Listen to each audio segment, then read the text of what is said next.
네, 강프로입니다. 자, 한국조선해양보입니다. 자, 오늘 보합권에서 등락 중입니다. 최근에 굉장히 가파르게 많이 올랐죠. 왜 올랐는지부터 보시죠. 자, 주식시장에서 왜 주가가 올라가는지, 그건 앞으로 좋아질 만한 내용, 즉 호재거리가 있었을 때 가격이 먼저 반영을 하면서 올라가는 겁니다. 그러면 올라가면서 반드시 해야 되는 부분은 실적 확인에 대한 부분입니다. 실적 확인을 왜 해야 될까? 주가가 먼저 반영했으니까 실적 확인을 하는 겁니다. 그러면 확인하는 과정에서 시장까지 딸려 올라가 있는 그런 상황이 된다면 이쪽 구간에서 약간 좀 조정이 가파르게 발생할 수도 있어요. 그게 지금 반도체입니다. 자, 이걸 비교를 하라고 제가 같이 보여드리는 겁니다. 내용을 한번 보시면 한미반도체로 비교를 해서 보여드리겠습니다. 일단 한미반도체의 상황을 보면 6월 14일 날 고점을 찍고 한 달 이상 조정폭을 크게 키워가고 있습니다. 한 30% 정도 하락폭이 나왔어요. 이렇게 크게 하락을 하다 보니까 우리가 이쪽에서 봐야 되는 부분이 이제 추세 끝났나? 이렇게 보시는 분들도 있을 거예요. 실적 확인 이후에 어떻게 상황이 진행되는지를 봐야 되는데 그건 확인 이후에 앞으로의 상황을 알 수가 있어요. 자, 그러면 여기서 뭘 확인하라는 거예요? 가격이 반등하는지. 그렇죠. 가격이 반등한다는 건 뭐예요? 실적에 대한 부분, 그렇죠. 실적에 대한 불확실성이 해소가 됐을 때 이런 상황이 나오는 겁니다. 자, 그러면 한국조선해양 같은 경우에 지금 어떤 상황에 와 있죠? 앞으로 좋아질 만한 내용의 첫 단추를 밟아간 딱 그런 상황이에요. 이 구간에 맞춰서 우리가 주가를 판단하는 게 중요한 거예요. 자, 보세요. 지금 쭉 올라가고 있죠. 근데 여기서 조금 극단적으로 보여드리기 위해서 제가 삼성중공업의 실적을 보여드릴게요. 삼성중공업은 지난 5년치의 실적을 보면 흑자 전환, 영업이익 기준입니다. 흑자 전환한 게 23년도가 첫 번째입니다. 근데 이때도 순이익은 적자예요. BEP를 통과하지 못했다는 거죠. 즉 손익분기점을 못 넘었다는 게 됩니다. 근데 과거에 그렇죠. 22년, 21년, 20년, 19년 어때요? 6천억, 1조, 1조 3천억, 8,500억 이렇게 연간 평균입니다. 평균 1조 원 정도의 적자를 지속적으로 봐왔습니다. 그런데 주가는 삼성중공업의 주가는 그렇죠. 바닥을 딛고 올라오고 있죠. 이거와 비슷한 상황을 보이는 게 하이닉스입니다. 하이닉스. 자, 하이닉스 보면 23년도에 저가를 찍고 나서 그렇죠. 거의 한 7만 원 정도의 저가가 형성되고 나서 지금 24만 원입니다. 실적 볼게요. 이걸 진짜 반드시 기억을 하고 계셔야 돼요. 23년도의 실적이 어떻죠? 7조 7천억 원의 적자입니다. 자, 그럼 이쪽 구간에서 우리가 봐야 되는 게 뭡니까? 실적보다 주가가 더 빠르구나. 그렇죠. 주가를 봤을 때 실적을 예상할 수 있다. 그런데 실적을 예상하고 있을 때는 우리는 이미 수익권이어야 한다. 실적을 보고 우리가 매매를 하면 늦어요. 그리고 실적에 대한 부분이 좋게 나왔다고 하더라도 주가 반영치가 너무 높게 형성되어 있으면 조정받을 가능성이 굉장히 높아집니다.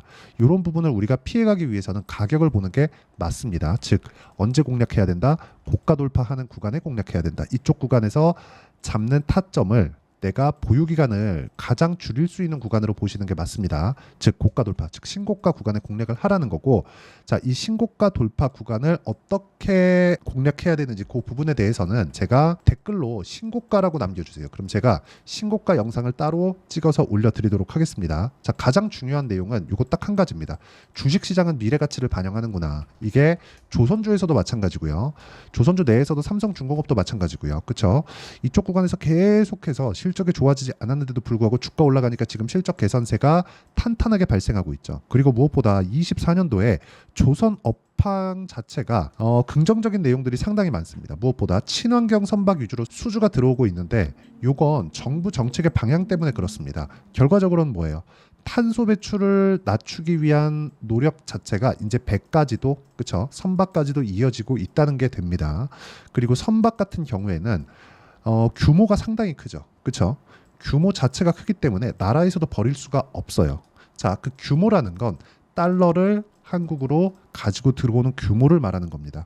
만약에 이런 부분을 싹 다 무시하고 주식시장에서요. 그렇죠? 이런 부분 지금까지 제가 말씀드린 이 내용을 싹 다 무시하고 정부에서 손을 써주지 않았다면 장기간 침체를 겪어온 조선주들, 그렇죠? 삼성중공업 포함해서 한국조선해양도 마찬가지고요.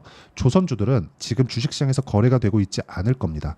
그런데 정부에서 조선업 자체는 버릴 수가 없다는 점, 그리고 2010년 이후에 장기 침체를 거쳐왔지만 이런 부분도 이제는 해소가 되었습니다. 그런 부분은 어디서 볼 수 있다? 실적 기준에서 볼 수 있는 겁니다. 그래서 진짜 지금 우리가 가장 중요하게 봐야 될 거는 실적이 전환된 첫 번째 구간에 와 있다. 그러면 지금 주가가 올라가는 건 뭐예요? 실적 전환기의 첫 번째 구간에 와 있기 때문에 상승의 초입 구간에 있다.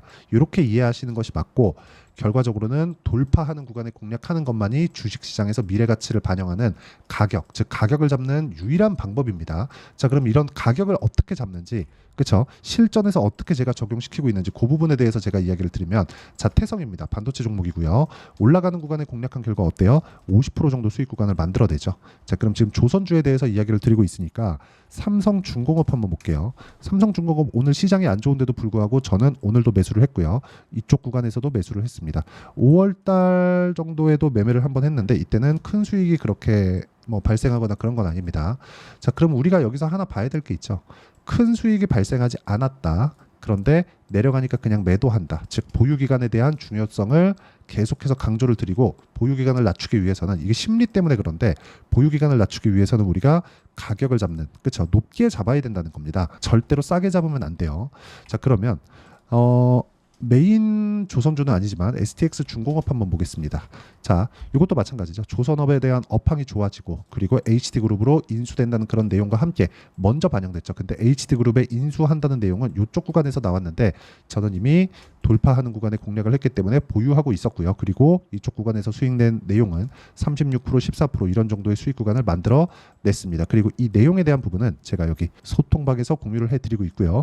매주 진행하는, 그쵸? 매주 진행하는 주말 라이브에서도 진행하고 있는데, 주말 라이브는 오면 어떤 식으로 시장을 봐야 되고 판단을 어떻게 해야 되는지 그 내용에 대해서 제가 함께 공유를 해드리고 있으니까 구독과 좋아요 눌러주시면 무료 입장 가능하고요. 상단에 있는 전화번호로 구독 또는 라이브라고 문자 보내주시면 여기 소통방 입장 링크와 함께 여기 주말 라이브 링크도 함께 보내드리도록 하겠습니다. 잘 모르겠다 싶으면 와가지고 배우시면 되고요. 가장 중요한 내용은 가격을 어떻게 판단하는지입니다. 이런 정도의 수익을 내기 위해서는 절대 싸게 잡으면 안 돼요. 어쩌다가 한번 내가 저가를 딱 잡아서 수익을 이런 식으로 크게 낼 수 있어요. 그런데 이런 부분을 지속 가능하게 만들기 위해서는 내가 가격을 확인하는 것만이 답입니다.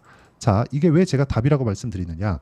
예상하는 부분은 언제고 틀릴 수 있죠. 근데 저는 지금 확인을 하고 나서 다 매매를 이어가죠. 물론 매매하다 보면 손절하는 경우가 생깁니다. 예를 들어서 알테오젠 같은 경우에 최근에도 계속 강한데 이제 돌파를 했기 때문에 저는 이쪽 구간에서 매수를 고려하고 있어요. 근데 자 보세요. 3% 손절 있죠. 그리고 나서 14% 수익, 18% 수익, 33% 수익 이런 구간은 어디서 냈어요? 돌파하는 구간에만 이런 수익이 발생한다는 점, 이런 부분이 중요하고요. 이 내용에 대한 부분, 즉 어떻게 잡는지 그런 매매 전략 관련된 부분을 라이브에서 제가 이야기를 드리고요. 그리고 실시간 시세를 이용해서 어떤 식으로 타점을 잡는지는 여기 소통방에서 공유를 해드리고 있으니까 상단에 있는 전화번호로 구독 또는 라이브라고 문자 보내주시면 여기 소통방 입장 링크를 또는 라이브 입장 링크를 할 때 제가 공유를 해드리도록 하겠습니다. 가장 중요한 건 가격을 어떻게 잡는지, 이 부분이 정말 중요하고 그 가격에 대한 부분을 봤을 때 이런 정도의 매매가 가능하다는 점이 중요합니다. 그러면 이 내용에 맞춰서 우리가 한국조선해양을 보면 지금 제가 보는 이유가 명확하게 나오죠. 뭐가 나옵니까? 올라가고 있다. 즉 앞으로 실적이 좋아진다. 조선업에 대한 업황이 개선된다. 이런 부분에 공감하시면 여기 댓글로 공감이라고 적어주시고 신고가라고 댓글이 10개 이상 달리면 제가 신고가 관련 영상을 찍어서 올려드리도록 하겠습니다.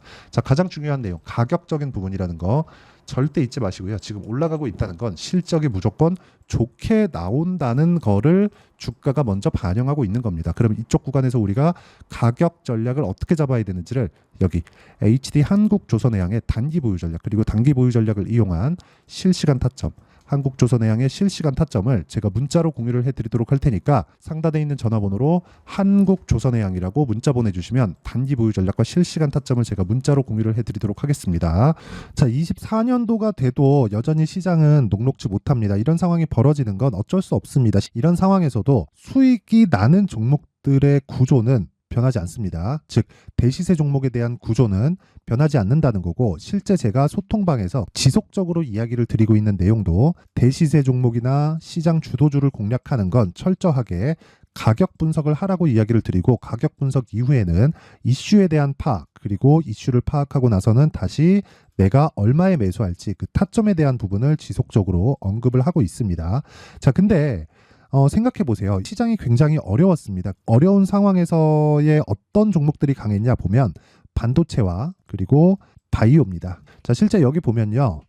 HLB에 제가 실제 매매한 내용을 띄워놓고 보여드리고 있는데 1월 22일부터 매매를 시작해서 4일 동안 31%의 수익 마감이 됐고요. 그리고 여전히 신고가 종목입니다. 자, 그리고 그 다음 어보브 반도체, 이름을 보시다시피 반도체 종목이죠. 그리고 AI 반도체는 지속적으로 강세를 보이고 있습니다. 이 종목도 신고가를 먼저 달성한 이후에 제가 21%의 단기간에 21%의 큰 수익을 내고 마감이 됐습니다. 다시 재공략을 준비하고 있고 이런 부분은 소통방에서 다 공유를 해드립니다. 자, 그리고 코세스. 자, 코세스 같은 종목도 당연히 그쵸, 신고가 종목이고요. 그리고 반도체 종목입니다. 이 종목도 영업일 기준에서 이틀 동안 대략 한 15%의 수익 마감이 됐습니다.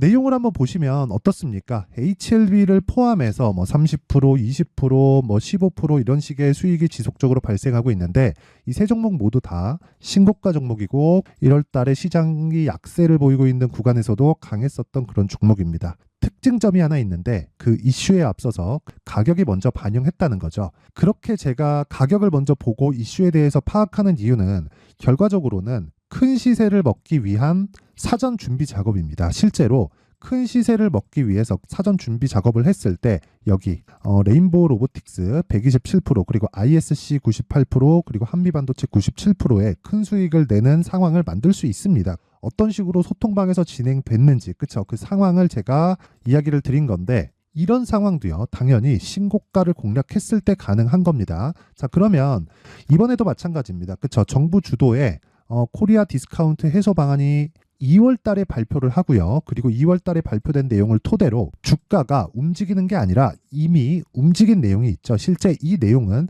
크게 중요한 게 아니라는 겁니다.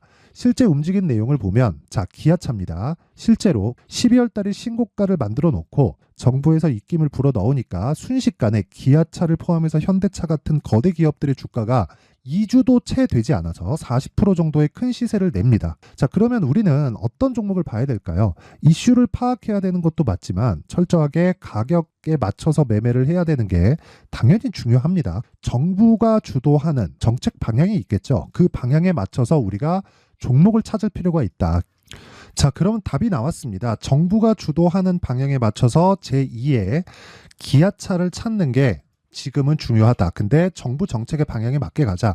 그랬을 때 앞서서 제가 보여드렸었던 내용인 여기 레인보우 로보틱스 127% 그리고 ISC 98% 그리고 한미반도체 97%와 같은 수익을 낼 수 있습니다. 물론 시간에 대한 부분은 최소 2주의 시간이 필요하고요. 그리고 최장 3개월 안에 끝내야 됩니다.